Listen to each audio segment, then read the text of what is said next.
क्या आपने कभी ऐसा समय बिताया है जब आप किसी काम में इतने खो गए हों कि आपको भूख, प्यास, थकान या आसपास की दुनिया की कोई परवाह ही नहीं रही हो? जैसे वक्त थम गया हो और आप किसी अदृश्य लहर पर सवार होकर बहते चले जा रहे हों। उस पल में आप न तो भविष्य के बारे में सोच रहे होते हैं, न ही अतीत के बारे में। आप पूरी तरह उस एक गतिविधि में शामिल होते हैं जिसमें न सिर्फ आपका ध्यान होता है, बल्कि आपकी आत्मा, आपकी ऊर्जा, आपकी पहचान तक डूब जाती है। यही अनुभव है फ्लो।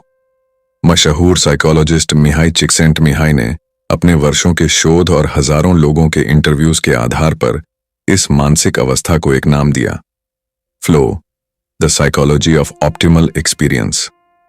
उन्होंने पाया कि इंसान जब फ्लो की अवस्था में होता है तब वो न केवल सबसे ज्यादा प्रोडक्टिव होता है, बल्कि उसी समय वो सबसे ज्यादा जीवित महसूस करता है। उस समय वो इंसान अपनी सीमाओं को पार कर जाता है, खुद को पूरी तरह व्यक्त करता है और एक ऐसी आंतरिक शांति को महसूस करता है जो कोई बाहरी वस्तु नहीं दे सकती।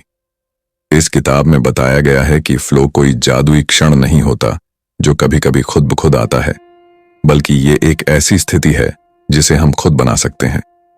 इसके लिए जरूरी है कि हम ऐसे काम करें जो हमारी क्षमताओं से मेल खाते हों, लेकिन थोड़े चुनौतीपूर्ण भी हों, ताकि हमें उनमें जुटने की जरूरत पड़े। और जब हम पूरी तरह से उस काम में लग जाते हैं, अपना ध्यान बिखरने नहीं देते और बाहरी परेशानियों से खुद को काट लेते हैं, तब हम फ्लो की स्थिति में प्रवेश करते हैं। मिहाई बताते हैं कि चाहे आप एक शिक्षक हों, इंजीनियर हों, कलाकार हों, खिलाड़ी हों या एक साधारण गृहिणी, फ्लो का अनुभव हर कोई कर सकता है। लेकिन इसके लिए जरूरी है कि हम अपने जीवन के अनुभवों को समझें, उन्हें ढंग से डिजाइन करें और अपने कामों में उस तरह की भागीदारी और उद्देश्य जोड़ें जो हमें भीतर से जोड़ दें। यह किताब सिर्फ एक मनोवैज्ञानिक सिद्धांत नहीं, बल्कि एक जीवन दर्शन है।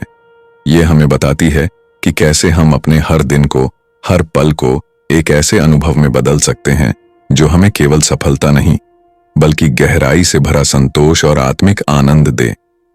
यह किताब सिखाती है कि असली खुशी वहां मिलती है जहां आप खुद को खो देते हैं और उसी में खुद को पा भी लेते हैं। यही है फ्लो, जब आप अपने जीवन को बाहर से नहीं बल्कि भीतर से जीने लगते हैं। चैप्टर 1, हैप्पीनेस रीथिंकिंग, खुशी को दोबारा समझना। क्या इंसान की सबसे बड़ी तलाश खुशी है?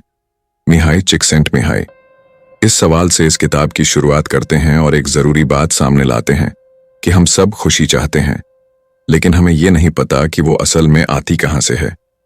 हम मानते हैं कि अगर हमारे पास पैसे होंगे, आराम होगा, सम्मान होगा या फिर समय की आजादी होगी तो हम खुश रहेंगे। लेकिन रिसर्च और अनुभव बताते हैं कि ये सारी चीजें केवल अस्थायी संतोष देती हैं। कुछ समय के बाद इंसान फिर उसी खालीपन में लौट आता है जहां उसे लगता है कि कुछ कमी है। मिहाई कहते हैं कि खुशी कोई बाहरी चीज नहीं जो हमें मिल जाए, बल्कि ये एक आंतरिक अनुभव है जो तब पैदा होता है जब हम किसी काम में पूरी तरह से शामिल होते हैं। इस चैप्टर में मिहाई ने उन लोगों के इंटरव्यूज का जिक्र किया है जिन्होंने जीवन में किसी उपलब्धि को हासिल किया या किसी खास रचनात्मक क्षेत्र में गहराई से काम किया। उनमें से ज्यादातर लोगों ने यह स्वीकार किया कि असली आनंद उन्हें तब मिला जब वो किसी चुनौतीपूर्ण काम में इतने गहराई से डूब गए कि उन्हें समय का भी होश नहीं रहा। न वो थकान महसूस कर रहे थे, न ही कोई तनाव, बस वो और उनका काम रह गया था। यही अनुभव है फ्लो का, जो इस किताब का मूल विचार है। मिहाई समझाते हैं कि फ्लो की स्थिति में इंसान का पूरा ध्यान केवल एक ही चीज पर केंद्रित होता है। उसका मन भटकता नहीं, वो न अतीत के बारे में सोचता है, न भविष्य की चिंता करता है। वह पूरी तरह से वर्तमान में होता है और अपने अनुभव से पूरी तरह जुड़ा होता है। और यही जुड़ाव उसे एक गहराई से भरा आनंद देता है, एक ऐसा आनंद जो केवल टीवी देखने, सोशल मीडिया चलाने या आराम करने से नहीं मिल सकता, क्योंकि असली खुशी आराम में नहीं, बल्कि उस एक्टिव स्टेट में होती है जहां हम खुद को भूल जाते हैं और अनुभव के साथ एक हो जाते हैं। ये चैप्टर बताता है कि क्यों ज्यादातर लोग जिनके पास पैसा और सुविधा है वो भी अंदर से खाली महसूस करते हैं, क्योंकि उन्होंने अपने अनुभवों को खपत की चीज समझ लिया है। मिहाई कहते हैं कि जब तक हम अनुभव को एक सक्रिय, रचनात्मक और उद्देश्यपूर्ण प्रक्रिया की तरह नहीं अपनाते, तब तक हम सच्ची खुशी नहीं पा सकते। खुशी तब आती है जब हम खुद को किसी अर्थपूर्ण क्रिया में इस तरह शामिल कर लेते हैं कि वो हमारा हिस्सा बन जाती है। इस अध्याय का सार यही है कि हमें खुशी को प्राप्त करने की चीज नहीं समझना चाहिए, बल्कि उसे एक ऐसा अनुभव बनाना चाहिए जिसे हम हर दिन रच सकते हैं। और ऐसा करने के लिए हमें अपने काम, अपने रिश्तों और अपने समय को एक नए नजरिए से देखना होगा, इस सोच के साथ कि सच्ची खुशी उस काम में है जो हमें अपने अंदर झांकने और बढ़ने का मौका देता है। यही है फ्लो की शुरुआत, एक ऐसा अनुभव जहां इंसान खुद को खोता नहीं बल्कि पाता है। चैप्टर 2, कंट्रोलिंग कॉन्शियसनेस, अपने चेतन मन पर नियंत्रण। इस अध्याय में मिहाई चिक्सेंटमिहाई एक बहुत गहरी और जरूरी बात बताते हैं कि हमारी खुशी, संतुलन और जीवन की गुणवत्ता इस बात पर निर्भर करती है कि हम अपने चेतन मन को किस हद तक नियंत्रित कर पाते हैं। यानी हमारे भीतर क्या चल रहा है, हम क्या सोच रहे हैं, किस पर ध्यान दे रहे हैं, ये सब हमारे अनुभव की दिशा तय करते हैं। ज्यादातर लोग बाहरी दुनिया को दोष देते हैं, जैसे काम का तनाव, परिवार की जिम्मेदारी या हालात की कठिनाई। लेकिन असली कारण है हमारी चेतना का बिखराव। जब हमारा मन इधर उधर भटकता है, जब वो बिना किसी दिशा के चलता है, तब हम असहाय महसूस करते हैं। लेकिन जब हम अपनी सोच, अपने ध्यान और अपने अनुभव को खुद नियंत्रित करते हैं, तो हम अपने जीवन के मालिक बन जाते हैं। मिहाई इस बात पर जोर देते हैं कि हमारा मस्तिष्क लगातार अनुभवों को संसाधित कर रहा होता है। हजारों विचार, भावनाएं और संवेदनाएं एक समय में हमारे भीतर चल रही होती हैं। अगर हम इन्हें बिना किसी नियंत्रण के छोड़ दें, तो ये हमें थका सकती हैं, भ्रमित कर सकती हैं और हमारे भीतर नकारात्मकता भर सकती हैं। लेकिन अगर हम तय करें कि हमें किन चीजों पर ध्यान देना है, किन बातों को स्वीकार करना है और किन्हें नजरअंदाज करना है, तो हम अपनी चेतना को एक संरचना दे सकते हैं। यही प्रक्रिया हमें फ्लो की स्थिति तक पहुंचा सकती है। इस अध्याय में बताया गया है कि हमारी चेतना को नियंत्रित करना कोई आसान काम नहीं है, क्योंकि हमारा मन स्वाभाविक रूप से परेशानियों और खतरों की ओर भागता है। ये एक बायोलॉजिकल मैकेनिज्म है जो हमें बचाने के लिए विकसित हुआ है। लेकिन आधुनिक जीवन में यह आदत कई बार हमें नुकसान पहुंचाती है। इसलिए जरूरी है कि हम जानबूझकर अपने मन को ट्रेन करें। जैसे एक कलाकार अपना ब्रश कंट्रोल करता है, वैसे ही हमें अपने ध्यान और सोच को कंट्रोल करना सीखना होगा। इसके लिए माइंडफुलनेस, मेडिटेशन या फ्लो एक्सपीरियंस जैसी तकनीकें मददगार हो सकती हैं। मिहाई कहते हैं कि जब हम अपने अनुभव को खुद नियंत्रित करना शुरू करते हैं, तो हम हर परिस्थिति को एक अवसर की तरह देखना सीख जाते हैं। जैसे कोई खिलाड़ी मैदान में हर गेंद को चुनौती नहीं, बल्कि एक खेलने लायक मौके के रूप में देखता है। यही मानसिकता हमें तनाव में भी ताकतवर बनाए रखती है। जब आप अपनी चेतना को नियंत्रित करते हैं, तो आप बिखरते नहीं, आप खुद को केंद्रित रखते हैं, और यही केंद्रित अवस्था आगे चलकर फ्लो बन जाती है। इस अध्याय का एक महत्वपूर्ण संदेश यह भी है कि केवल वही लोग जीवन में संतुलन और खुशी पा सकते हैं जो अपने अंदर चल रही हलचलों को पहचानते हैं और उन्हें दिशा देने की कला सीख लेते हैं। जब तक आप बाहरी दुनिया के हिसाब से अपनी चेतना को बहने देंगे, तब तक आप परिस्थितियों के गुलाम बने रहेंगे। लेकिन जैसे ही आप अपने विचारों, इमोशंस और ध्यान को नियंत्रित करना शुरू करते हैं, वैसे ही आप एक नया अनुभव गढ़ने लगते हैं। वो अनुभव जो आपके अंदर से आता है और जो आपको बाहर की दुनिया में मजबूती से खड़ा करता है। यही है इस अध्याय की सबसे गहरी सीख। अपने चेतन मन को नियंत्रित किए बिना हम न तो फ्लो की स्थिति में पहुंच सकते हैं और न ही असली खुशी को महसूस कर सकते हैं। नियंत्रण, रचनात्मकता और स्पष्टता, ये तीनों मिलकर हमें उस अनुभव की ओर ले जाते हैं जहां हम हर क्षण को गहराई से जी सकते हैं। Chapter 3, enjoyment and the quality of life, आनंद और जीवन की गुणवत्ता। इस अध्याय में मिहाई चिक्सेंटमिहाई उस मूल सवाल को और गहराई से टटोलते हैं जो हर इंसान के जीवन का आधार है। हम कैसा जीवन जी रहे हैं? क्या हम वाकई जी रहे हैं या सिर्फ समय काट रहे हैं? इस अध्याय का मुख्य उद्देश्य यह समझाना है कि जीवन की गुणवत्ता का सीधा संबंध इस बात से है कि हम अपने अनुभवों में कितना आनंद महसूस करते हैं। लेकिन यहां मिहाई एक बहुत ही अहम अंतर स्पष्ट करते हैं, आनंद, एंजॉयमेंट और सुख सुविधा, प्लेजर के बीच का। ज्यादातर लोग मानते हैं कि जब हम अच्छा खाना खाते हैं, छुट्टी पर जाते हैं या आराम करते हैं तो हमें आनंद मिलता है। लेकिन मिहाई कहते हैं कि असली आनंद उससे कहीं अधिक गहरा अनुभव होता है। प्लेजर शरीर की जरूरतों को पूरा करता है, जैसे भूख मिटाना या आराम पाना। यह तात्कालिक और क्षणिक होता है। पर एंजॉयमेंट वह स्थिति होती है जहां इंसान मानसिक, भावनात्मक या रचनात्मक रूप से किसी काम में इस तरह से शामिल हो जाता है कि वो न केवल संतोष अनुभव करता है बल्कि उसमें उसका आत्म विकास भी होता है। इस अध्याय में यह बताया गया है कि आनंद के अनुभव तभी आते हैं जब कोई व्यक्ति किसी चुनौती को स्वीकार करता है, अपने कौशल का उपयोग करता है और एक स्पष्ट लक्ष्य की ओर बढ़ता है।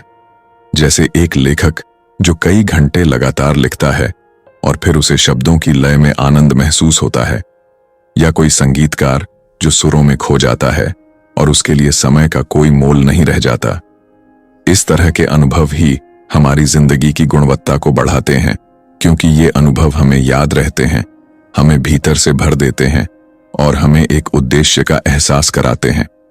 मिहाई बताते हैं कि आनंद एक सक्रिय प्रक्रिया है। ये तब नहीं आता जब हम सिर्फ आराम कर रहे होते हैं, बल्कि तब आता है जब हम खुद को किसी एक्टिविटी में झोंक देते हैं। और जब वो एक्टिविटी हमारे कौशल, हमारी रुचि और हमारे व्यक्तित्व से मेल खाती है, तब वो अनुभव हमें पूरी तरह खींच लेता है। इसी को फ्लो स्टेट कहा जाता है, जहां इंसान बाहर की दुनिया को भूलकर अपने ही अनुभव में पूरी तरह समा जाता है। इस अध्याय में मिहाई ये भी बताते हैं कि आनंद के अनुभव जीवन के हर क्षेत्र में संभव हैं। खेल, कला, शिक्षा, रिश्ते या यहां तक कि कठिन परिस्थितियों में भी। अगर हम किसी चुनौती को सीखने और बढ़ने के अवसर की तरह अपनाते हैं तो उसमें भी आनंद छिपा होता है। जब हम बार बार ऐसे अनुभवों को जीते हैं तो हमारी जिंदगी केवल एक घटनाओं की श्रृंखला नहीं रहती, बल्कि एक रचनात्मक यात्रा बन जाती है। आखिर में मिहाई यह स्पष्ट करते हैं कि यदि हम चाहते हैं कि हमारा जीवन केवल समय गुजारने का साधन न रहे, बल्कि एक गहराई भरा अनुभव बन जाए, तो हमें अपनी रोजमर्रा की एक्टिविटीज में आनंद खोजने की कोशिश करनी होगी। इसके लिए जरूरी है कि हम अपने समय का उपयोग सोच समझ कर करें, अपनी क्षमताओं को चुनौती दें और अपने भीतर एक सक्रिय भागीदारी की भावना विकसित करें। तभी हमारी जिंदगी में असली क्वालिटी आएगी, जो बाहर से नहीं बल्कि अंदर से विकसित होती है। यही इस अध्याय की गहरी सीख है कि आनंद वह ईंधन है जो जीवन को सिर्फ चलाता नहीं बल्कि अर्थ से भर देता है। और यह आनंद हमें वहीं मिलता है जहां हम कुछ रचते हैं, कुछ सीखते हैं और खुद को किसी बड़ी प्रक्रिया का हिस्सा महसूस करते हैं। Chapter 4, the conditions of flow, flow की स्थितियां। इस अध्याय में मिहाई चिक्सेंटमिहाई विस्तार से समझाते हैं कि फ्लो जैसी गहरी मानसिक अवस्था यूं ही नहीं आती। इसके लिए कुछ खास परिस्थितियां यानी कंडीशंस जरूरी होती हैं। जब ये परिस्थितियां पूरी होती हैं, तभी इंसान उस स्थिति में पहुंच पाता है जहां वह खुद को पूरी तरह किसी काम में खो देता है और उस अनुभव से न सिर्फ संतोष बल्कि ऊर्जा, रचनात्मकता और आंतरिक शांति महसूस करता है। सबसे पहली और जरूरी कंडीशन है स्पष्ट लक्ष्य होना। मिहाई कहते हैं कि जब हम किसी ऐसे काम में लगते हैं जिसमें हमारा उद्देश्य स्पष्ट हो, तो हमारा दिमाग उसी दिशा में केंद्रित हो जाता है। अगर हम यह नहीं जानते कि हमें किस दिशा में बढ़ना है, तो ध्यान भटकता है और फ्लो की स्थिति बन नहीं पाती। लेकिन जब लक्ष्य साफ होता है, चाहे वो एक पेंटिंग पूरी करना हो, एक कविता लिखनी हो या एक कोडिंग प्रॉब्लम सुलझानी हो, हमारा मन उसी दिशा में टिक जाता है। दूसरी कंडीशन है तुरंत और स्पष्ट फीडबैक मिलना, यानी जो भी काम हम कर रहे हों उसमें हमें लगातार यह एहसास होता रहना चाहिए कि हम सही दिशा में जा रहे हैं या नहीं। ये फीडबैक हमें बाहरी दुनिया से भी मिल सकता है, जैसे किसी को हमारी बनाई चीज पसंद आना, और हमारे अंदर से भी, जैसे हमें यह महसूस होना कि हम कुछ सही कर रहे हैं। जब यह फीडबैक मिलती है तो मन को संतोष मिलता है और हम उस एक्टिविटी में और गहराई से उतरते चले जाते हैं। तीसरी और सबसे महत्वपूर्ण कंडीशन है चैलेंज और स्किल का संतुलन। अगर कोई काम बहुत आसान होगा तो हम बोर हो जाएंगे, और अगर बहुत मुश्किल होगा तो हम घबरा जाएंगे या असहाय महसूस करेंगे। लेकिन जब किसी काम की चुनौती ठीक ठीक हमारे कौशल से मेल खाती है, यानी न बहुत आसान न बहुत कठिन, तब हम फ्लो की स्थिति में प्रवेश कर सकते हैं। यह वही जगह होती है जहां हम अपनी क्षमताओं को पूरी तरह इस्तेमाल करते हैं, लेकिन साथ ही खुद को थोड़ा और आगे ले जाने की कोशिश भी करते हैं। मिहाई बताते हैं कि फ्लो की स्थिति केवल कलाकारों, लेखकों या एथलीट्स के लिए नहीं होती, ये किसी के लिए भी संभव है अगर वो इन तीनों स्थितियों को अपने काम में बना सके। एक शिक्षक जब बच्चों को पढ़ाते हुए खुद को भूल जाए, एक डॉक्टर जब मरीज की देखभाल में पूरी तरह समर्पित हो जाए, या एक कारीगर जब अपने हाथों के काम में पूरी तरह रम जाए, ये सब फ्लो की अवस्था में ही होते हैं। इस अध्याय में यह भी समझाया गया है कि फ्लो में जाने का मतलब केवल खुशी या संतोष नहीं है, बल्कि यह वह स्थिति है जहां इंसान सबसे ज्यादा अलाइव महसूस करता है। उसका हर एक पल अर्थ से भरा होता है, उसका ध्यान पूरी तरह केंद्रित होता है और उसे लगता है जैसे उसकी चेतना एक अलग स्तर पर पहुंच गई है। इस स्थिति में समय का एहसास मिट जाता है, शरीर की थकावट महसूस नहीं होती और इंसान उस एक्टिविटी से गहराई से जुड़ जाता है। चैप्टर के अंत में मिहाई हमें इस ओर प्रेरित करते हैं कि हम भी अपनी दिनचर्या की गतिविधियों में इन तीनों स्थितियों को तलाशें और विकसित करें। अपने काम में स्पष्ट लक्ष्य रखें, फीडबैक को समझें और स्वीकारें, और अपने काम को इस तरह ढालें कि उसमें चुनौती और कौशल का सही तालमेल बन सके। यही वो जमीन है जहां फ्लो का बीज अंकुरित होता है और फिर हमारी चेतना को उस दिशा में ले जाता है जहां जीवन केवल गुजरता नहीं बल्कि खिल उठता है। यही है इस अध्याय की सार्थकता। फ्लो कोई रहस्यमयी घटना नहीं, बल्कि एक मनोवैज्ञानिक स्थिति है जिसे सही परिस्थितियां देकर हर कोई पा सकता है। और जब एक बार यह अनुभव मिल जाता है तो इंसान फिर से उसी स्थिति में लौटने की कोशिश करता है, क्योंकि वही स्थिति उसे सबसे ज्यादा सजीव, उद्देश्यपूर्ण और आनंदमयी महसूस कराती है। Chapter 5 the body in flow, शरीर की चेतना में बहाव। इस अध्याय में मिहाई चिक्सेंटमिहाई इस बात की गहराई में जाते हैं कि फ्लो केवल मानसिक अनुभव नहीं है, बल्कि हमारे शरीर से भी गहराई से जुड़ा होता है। जब हमारा शरीर किसी गतिविधि में पूरी तरह संलग्न होता है, तब वह एक ऐसे स्तर पर कार्य करता है जहां चेतना, गति और ध्यान एक साथ बहते हैं। इस स्थिति में शरीर केवल आज्ञा मानने वाला उपकरण नहीं होता, बल्कि अनुभव का केंद्र बन जाता है। जब हम किसी काम में शारीरिक रूप से पूरी तरह जुड़ जाते हैं, जैसे डांस करना, तैरना, दौड़ना, म्यूजिकल इंस्ट्रूमेंट बजाना या कोई मार्शल आर्ट, तो हम फ्लो की अवस्था को सबसे तीव्रता से महसूस करते हैं। मिहाई बताते हैं कि शरीर को फ्लो में लाना इसीलिए संभव है क्योंकि हमारे शारीरिक कार्यों की भी एक रचना होती है, एक ताल होती है। जैसे जैसे हम किसी गतिविधि में अभ्यास करते हैं, वैसे वैसे हमारा शरीर उसमें कुशल होता जाता है, और जब वह कुशलता एक चुनौती से मिलती है, तब फ्लो की संभावना बनती है। उदाहरण के लिए, जब एक डांसर अपने शरीर की लय के साथ हर बीट पर प्रतिक्रिया देता है, या जब एक जिम्नास्ट हवा में एक परफेक्ट मूवमेंट करता है, उस वक्त उसका शरीर और चेतना एक हो जाते हैं, और वही है फ्लो। इस अध्याय में यह भी बताया गया है कि शरीर केवल एक माध्यम नहीं है, बल्कि वह आनंद का स्रोत बन सकता है अगर उसे सही दिशा और उद्देश्य दिया जाए।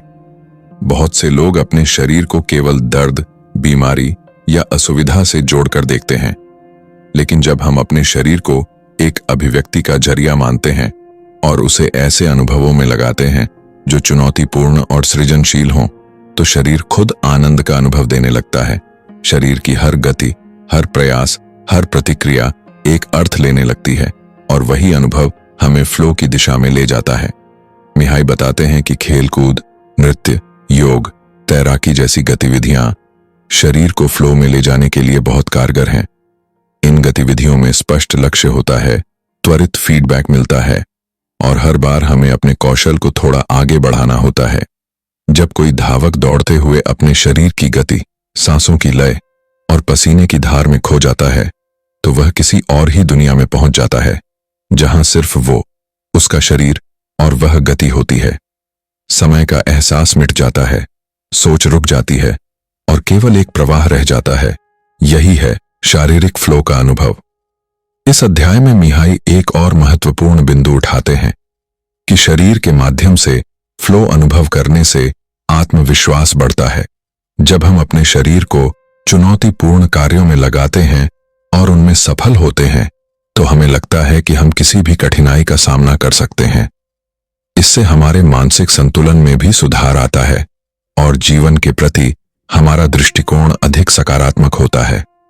अध्याय के अंत में मिहाई हमें यह समझाते हैं कि अगर हम अपने शरीर के साथ एक सहयोगात्मक और रचनात्मक रिश्ता बनाएं, तो हम न सिर्फ शारीरिक रूप से स्वस्थ रह सकते हैं, बल्कि मानसिक रूप से भी समृद्ध अनुभव कर सकते हैं।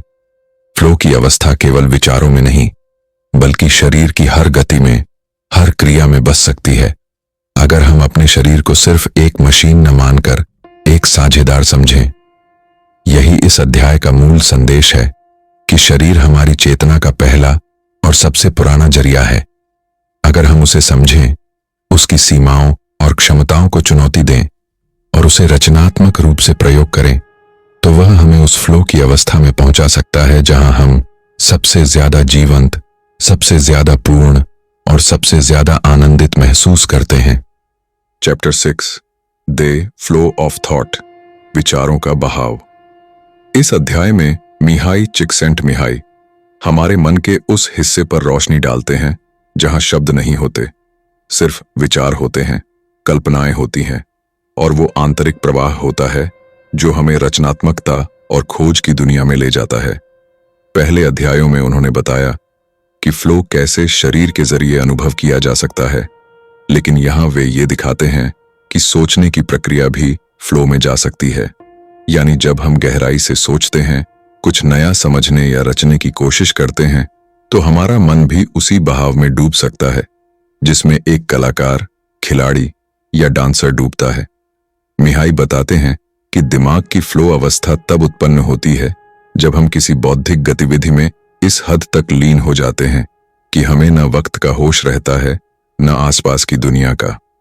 एक गणितज्ञ जब किसी समस्या को हल कर रहा होता है, एक लेखक जब कहानी की किसी जटिल गुत्थी को सुलझा रहा होता है, या कोई वैज्ञानिक जब किसी नए विचार पर प्रयोग कर रहा होता है, तो वह अपने विचारों के प्रवाह में बहता है। इस अवस्था में न कोई रोकटोक होती है, न ही बाहरी दुनिया की कोई आवाज असर करती है। यह भीतर का वह मौन होता है जहां विचार संगीत की तरह बहते हैं। यहां मिहाई यह भी बताते हैं कि विचारों का फ्लो केवल बुद्धिजीवियों या स्कॉलर्स के लिए नहीं है। हर इंसान के पास सोचने और समझने की क्षमता है और हर कोई उस अनुभव तक पहुंच सकता है जहां सोच सिर्फ जानकारी जमा करने का जरिया नहीं रहती, बल्कि एक रचनात्मक, आनंददायक और गहराई से जुड़ा हुआ अनुभव बन जाती है। जब हम किसी पहेली को हल करते हैं, जब हम रणनीति बनाते हैं, जब हम भविष्य की योजना में डूब जाते हैं, तब भी हम फ्लो की उस अवस्था को छूते हैं जहां विचार अपने आप बहते हैं। इस अध्याय में यह भी बताया गया है कि कैसे हम अपने विचारों को फ्लो में ला सकते हैं। इसके लिए सबसे पहले जरूरी है कि हम एक स्पष्ट मानसिक चुनौती तय करें। अगर हमारी सोच भटकाव से भरी होगी तो फ्लो संभव नहीं होगा, लेकिन जब हम एक विशेष समस्या, उद्देश्य या आइडिया पर पूरी तरह ध्यान केंद्रित करते हैं, तब विचार एक संगठित लय में बहते हैं। दूसरी जरूरी बात यह है कि हमारी सोच की प्रक्रिया में लगातार फीडबैक आता रहे, हम समझ सकें कि हम सही दिशा में सोच रहे हैं या नहीं। और तीसरी जरूरी चीज है चैलेंज और स्किल का संतुलन। अगर विषय बहुत आसान होगा तो हमारा दिमाग बोर हो जाएगा, और अगर बहुत कठिन होगा तो हम तनाव में आ जाएंगे। लेकिन जब वह विषय हमारी मानसिक क्षमता के अनुरूप थोड़ा चुनौतीपूर्ण हो, तो सोचने की प्रक्रिया आनंद में बदल जाती है। मिहाई ने इस अध्याय में कुछ क्रिएटिव लोगों के अनुभव भी साझा किए हैं, जैसे एक कवि जो कहता है कि जब वह कविता लिखता है तो उसे लगता है जैसे शब्द खुद ब खुद आ रहे हैं, या एक इंजीनियर जो बताता है कि कि जब वह किसी मशीन के डिजाइन में खो जाता है तो उसका दिमाग एक ऐसे प्रवाह में चला जाता है जहां हर विचार अगले विचार को जन्म देता है। यह अनुभव न सिर्फ रचनात्मक है बल्कि बहुत सुखद भी होता है, क्योंकि उस समय व्यक्ति खुद को पूर्ण महसूस करता है। अध्याय के अंत में मिहाई यह समझाते हैं कि सोचने की शक्ति केवल जानकारी इकट्ठा करने का टूल नहीं है, बल्कि एक ऐसी ऊर्जा है जो अगर सही दिशा में प्रवाहित हो तो इंसान को आत्मिक आनंद और संतुलन दे सकती है। अगर हम अपने विचारों को बाहरी डिस्ट्रैक्शंस से मुक्त रखें, उन्हें उद्देश्य और चुनौती दें, तो हम भी उस फ्लो की मानसिक अवस्था में पहुंच सकते हैं जहां ज्ञान और रचनात्मकता मिलकर एक ऐसा अनुभव बनाते हैं जो भीतर तक तृप्त कर देता है। यही इस अध्याय की गहराई है कि विचार भी बहते हैं जैसे जलधारा, और जब हम उनके साथ बहना सीख जाते हैं तब जीवन केवल बौद्धिक नहीं बल्कि अनुभवात्मक और आनंदमयी हो जाता है। चैप्टर 7, वर्क एज फ्लो, काम को फ्लो में बदलना। इस अध्याय में मिहाई चिक्सेंटमिहाई हमारे जीवन के सबसे बड़े हिस्से काम डे को एक नए नजरिए से देखने की प्रेरणा देते हैं। हम में से अधिकतर लोग काम को एक बोझ की तरह देखते हैं, एक जिम्मेदारी, एक जरूरत जिसे पूरा करना ही है। सुबह से शाम तक ऑफिस, मेहनत, थकान और फिर उसी चक्र में अगले दिन वापसी। लेकिन मिहाई इस सामान्य सोच को चुनौती देते हैं और कहते हैं कि काम सिर्फ जीवन यापन का साधन नहीं होना चाहिए, बल्कि यह एक ऐसा अनुभव बन सकता है जहां हम फ्लो महसूस करें, यानी पूरी तरह लीन होकर काम करना, उसमें आनंद पाना और खुद को अर्थपूर्ण तरीके से जोड़ पाना। मिहाई अपने शोध में बताते हैं कि बहुत सारे लोगों ने फ्लो के सबसे गहरे अनुभव अपने वर्क प्लेस पर किए हैं, चाहे वो मैन्युअल लेबर हो या रचनात्मक कार्य, चाहे वह डॉक्टर का ऑन ऑपरेशन हो, इंजीनियर की डिजाइनिंग हो, एक बढ़ई का लकड़ी तराशना हो या एक कस्टमर सर्विस एग्जीक्यूटिव का ग्राहकों से बात करना हो। अगर काम में स्पष्ट लक्ष्य हो, नियमित फीडबैक मिल रहा हो और काम व्यक्ति की क्षमताओं से मेल खाता हो, तो वो काम एक बोरिंग टास्क नहीं रह जाता, बल्कि वो एक रचनात्मक यात्रा बन जाता है। इस अध्याय में मिहाई समझाते हैं कि ज्यादातर लोग काम को नापसंद इसलिए करते हैं क्योंकि उनके काम में ऑटोनॉमी की कमी होती है, यानी उन्हें अपने कार्यों पर कोई नियंत्रण नहीं लगता या वे उसे अर्थहीन समझते हैं। लेकिन अगर हम अपने काम को अर्थ देने लगें, उसमें उद्देश्य देखें और उसे सिर्फ एक पगार के साधन के बजाय एक व्यक्तिगत योगदान के रूप में देखना शुरू करें, तो वही काम जो कभी भारी लगता था अब आनंद का स्रोत बन सकता है। मिहाई बताते हैं कि कुछ लोग साधारण से कामों में भी फ्लो की स्थिति पा लेते हैं, जैसे एक मशीन ऑपरेटर जो हर पुर्जे को परफेक्शन के साथ जोड़ता है, या एक सफाई कर्मी जो हर कोना पूरी निष्ठा से चमकाता है। ऐसा इसलिए होता है क्योंकि उन्होंने अपने काम में एक अंदरूनी उद्देश्य ढूंढ लिया है। उन्होंने अपने काम को सिर्फ ड्यूटी नहीं बल्कि एक्टिव एंगेजमेंट बना लिया है। इस अध्याय में यह भी बताया गया है कि जब कोई व्यक्ति अपने काम को फ्लो में बदल लेता है तो उसके अंदर आत्मविश्वास, रचनात्मकता और मानसिक संतुलन बढ़ता है। ऐसे व्यक्ति को काम करने में थकावट तो होती है, लेकिन वो थकावट अर्थपूर्ण होती है। उसे लगता है कि उसने दिन भर में कुछ रचा है, कुछ सीखा है और कुछ दिया है। ऐसे लोग सोमवार की सुबह को बोझ नहीं बल्कि एक नए अवसर की तरह देखते हैं। मिहाई यह भी बताते हैं कि फ्लो को कार्यस्थल में लाना सिर्फ व्यक्ति की जिम्मेदारी नहीं बल्कि संस्थाओं और लीडरशिप की भी भूमिका होती है। ऑफिस का माहौल, संवाद की शैली, काम का विभाजन, फीडबैक देने की प्रक्रिया, ये सभी बातें तय करती हैं कि कोई कर्मचारी अपने काम में कितनी गहराई से डूबेगा। लेकिन जहां बाहर से सहयोग न भी मिले, वहां भी व्यक्ति अपने दृष्टिकोण और आदतों के जरिए फ्लो को उत्पन्न कर सकता है। अध्याय के अंत में मिहाई हमें यह सिखाते हैं कि काम को फ्लो में बदलना कोई आदर्श या कल्पना नहीं है, बल्कि यह एक व्यवहारिक प्रक्रिया है, एक मानसिक तैयारी, एक दृष्टिकोण और एक अभ्यास।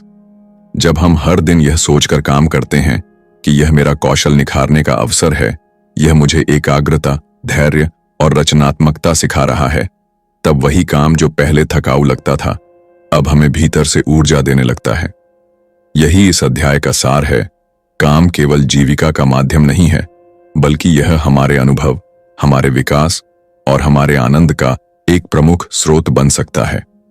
अगर हम चाहें तो हर दिन के 8 घंटे सिर्फ गुजरने के लिए नहीं, बल्कि गहराई से जीने के लिए हो सकते हैं। और यहीं से शुरू होता है वर्क एज फ्लो का जादू। Chapter 8, enjoying solitude and other people, अकेलेपन और दूसरों के साथ होने का आनंद। इस अध्याय में मिहाई चिक्सेंटमिहाई हमारे जीवन के 2 सबसे गहरे अनुभवों की बात करते हैं, अकेलापन और सामाजिक संबंध। ये दोनों अनुभव बिल्कुल अलग लगते हैं, लेकिन दोनों ही फ्लो और मानसिक संतुलन से गहराई से जुड़े हुए हैं। मिहाई इस अध्याय में बताते हैं कि एक समृद्ध, संतुलित और खुशहाल जीवन जीने के लिए इंसान को न केवल दूसरों के साथ रहना आना चाहिए, बल्कि अपने साथ रहना भी सीखना चाहिए।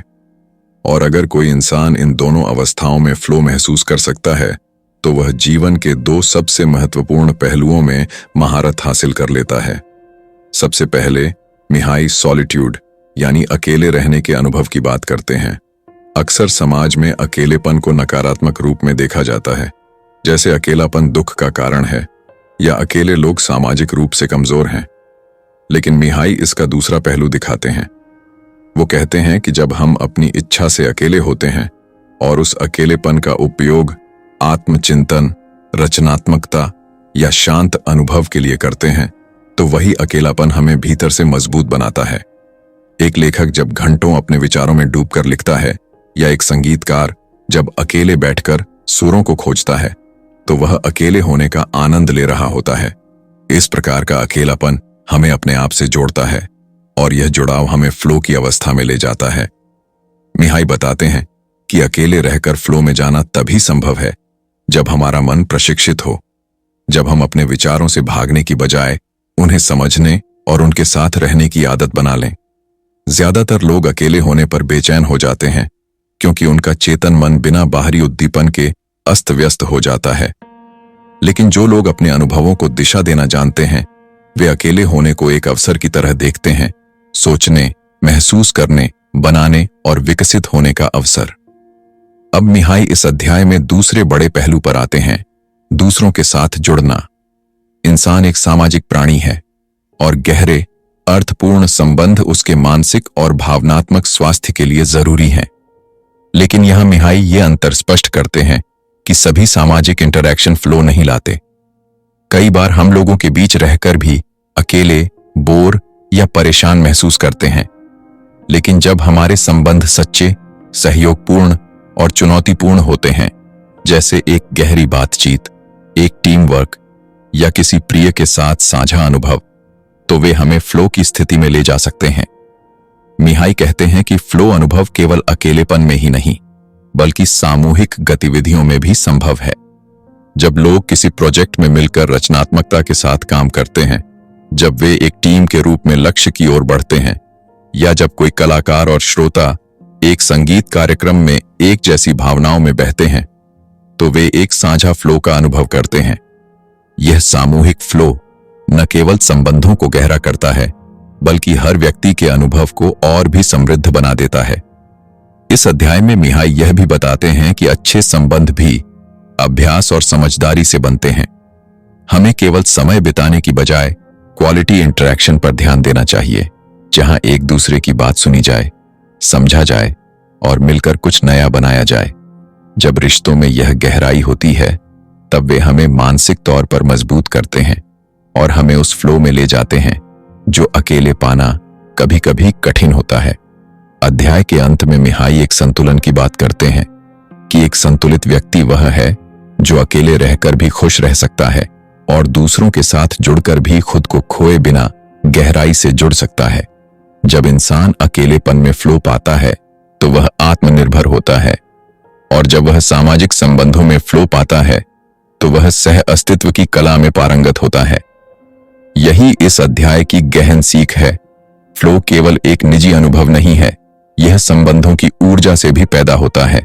और जब हम दोनों में संतुलन बना लेते हैं, खुद के साथ जुड़ाव और दूसरों के साथ सामंजस्य, तब हम एक ऐसे जीवन की ओर बढ़ते हैं जो संपूर्ण, अर्थपूर्ण और गहराई से आनंदमय होता है।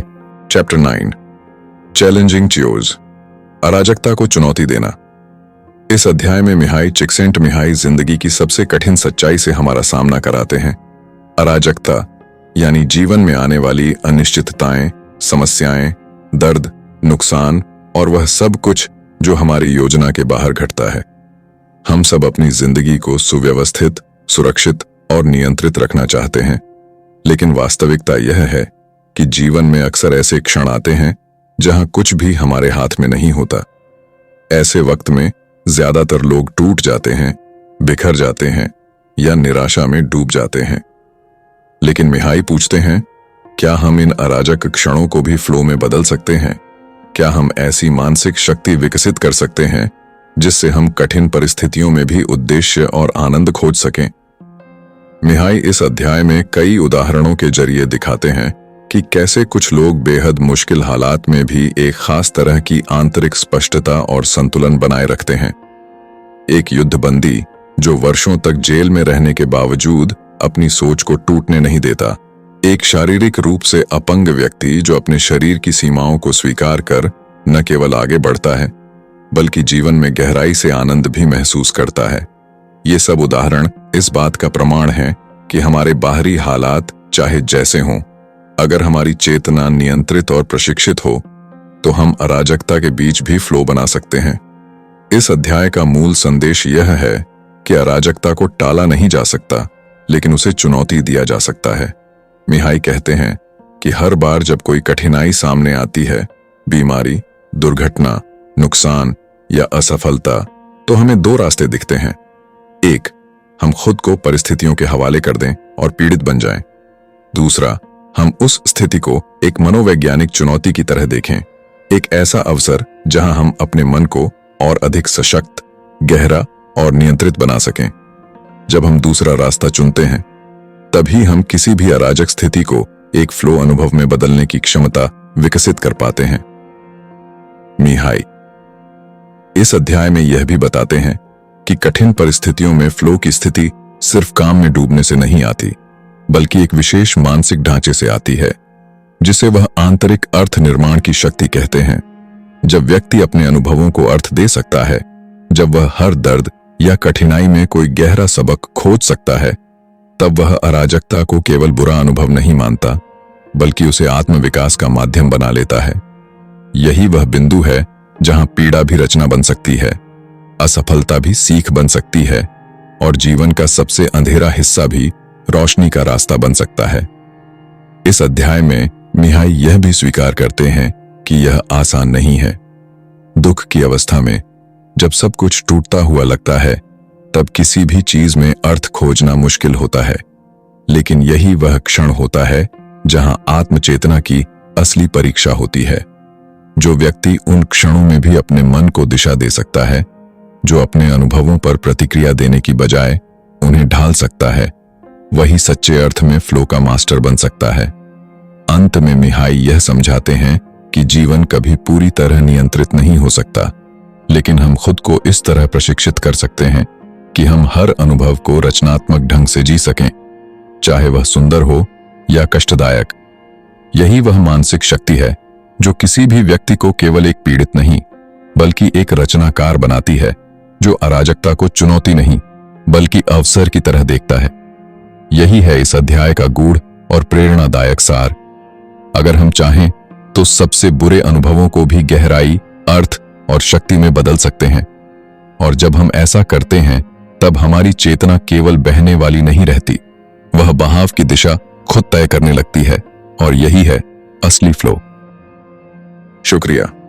आपने फ्लो, मिहाली चिक्सेंटमिहाई जैसी गहरी और प्रेरणादायक किताब की पूरी ऑडियो यात्रा हमारे साथ पूरी की।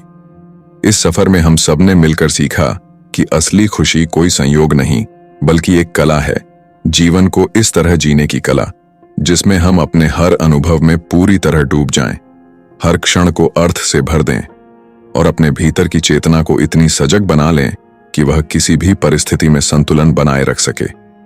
फ्लो की अवस्था कोई रहस्यमयी चमत्कार नहीं, बल्कि एक अभ्यास है जो तब आता है जब हम अपने शरीर, मन और आत्मा को किसी कार्य में पूरी तरह समर्पित कर देते हैं। इस ऑडियो बुक में हमने जाना कि फ्लो केवल काम, खेल या रचनात्मकता तक सीमित नहीं, बल्कि वह सोचने, महसूस करने, अकेले होने और दूसरों से जुड़ने के हर पहलू में मौजूद है। और जब हम बार बार फ्लो की स्थिति में प्रवेश करते हैं तो हमारी चेतना खुद को स्वतंत्र, मजबूत और आनंदित बनाना सीखती है। यही वह मानसिक ढांचा है जो एक इंसान को एक आत्मनिर्भर, स्थिर और सजग व्यक्ति में बदल देता है। अब बात करते हैं उस आवाज की जो आपके कानों तक ये किताब पहुंचा रही है, हिंदी ऑडियो बुक चैनल। यह सिर्फ एक चैनल नहीं बल्कि एक कोशिश है आप जैसे सोचने वाले, महसूस करने वाले, सपने देखने वाले लोगों के साथ एक जुड़ाव बनाने की। हम चाहते हैं कि किताबें सिर्फ पन्नों तक सीमित न रहें, बल्कि वे आपकी रोजमर्रा की जिंदगी का हिस्सा बने। चाय के प्याले में, बाइक की राइड में, ट्रैफिक की लंबी कतारों में, ऑफिस की खामोशी में, या रात की उस थकान भरी खिड़की के पास जहां बस आप और आपका मन होता है। हमारा चैनल आपके शहर की धड़कन के साथ जुड़ा है। चाहे आप भोपाल की झीलों के किनारे टहल रहे हों, पुणे की सुबह की हवा में सांस ले रहे हों, लुधियाना की गलियों में साइकिल चला रहे हों, या नागपुर मेट्रो के किसी पिलर के नीचे खड़े किसी इंजीनियर की तरह अपने सपनों में खोए हों, यह चैनल आपका है। क्योंकि हम मानते हैं कि किताबें तभी जिंदा होती हैं जब उन्हें सुना जाए, महसूस किया जाए और अपने भीतर उतारा जाए। हिंदी ऑडियो बुक चैनल पर हम हर किताब को ऐसे सुनाते हैं जैसे कोई अपना इंसान आपको समझा रहा हो, जैसे किसी पुराने दोस्त की आवाज हो जो कहता है, चलो यार, आज कुछ नया सीखते हैं, कुछ गहराई से महसूस करते हैं और अपने आप को थोड़ा और बेहतर बनाते हैं। अगर आपको यह किताब और हमारा अंदाज पसंद आया हो तो चैनल को जरूर सब्सक्राइब कीजिए, अपने दोस्तों और परिवार के साथ शेयर कीजिए और कमेंट में बताइए कि इस किताब का कौन सा हिस्सा आपको सबसे ज्यादा छू गया। क्योंकि जब आप अपनी आवाज मिलाते हैं तो ये सिर्फ चैनल नहीं रहता, ये एक कम्युनिटी बन जाता है। एक आवाज जो हर दिन फैलती है, गहराई पकड़ती है और बहुत से जिंदगियों में एक फर्क लाती है। हिंदी ऑडियो बुक चैनल, जहां हर किताब सिर्फ किताब नहीं रहती, वो एक साथ चलती हुई सोच बन जाती है। आपकी जिंदगी के साथ, आपके शहर के साथ और सबसे बढ़कर आपके साथ।